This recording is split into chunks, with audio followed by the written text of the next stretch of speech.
ఈ నెల 17వ తారీఖు నాడు పాటల పల్లకిలో 12 గంటలు కార్యక్రమం నేరెళ్ళ వేణుమాధవ్ కళా ప్రాంగణం పబ్లిక్ గార్డెన్ హన్మకొండలో నిర్వహించబడుతుంది. ఉదయం 10 గంటలకు మొదలై రాత్రి 11 గంటల దాకా కొనసాగుతుంది.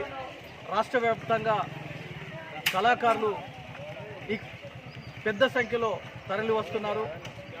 అదేవిధంగా రాష్ట్ర వ్యాప్తంగా నాయకులు తరలి వస్తున్నారు. ఓరుగల్లుకు చెందినటువంటి మంత్రులు, ఎమ్మెల్యేలు, ప్రజాప్రతినిధులు అత్యధిక సంఖ్యలో ఈ పాటల పల్లకిలో పాల్గొనబోతున్నారు.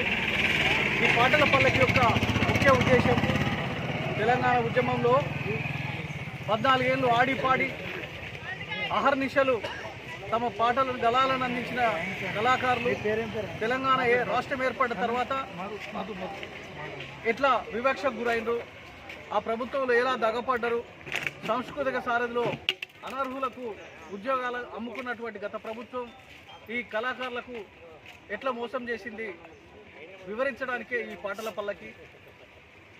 ఈ కాంగ్రెస్ ప్రభుత్వం ప్రజాపాలనైన ఈ కళాకారులను ఆదుకొని సాంస్కృతిక సారథిలో ఉద్యోగాలు సంఖ్య పెంచి ఈ మిగిలిపోయిన కళాకారులందరూ కూడా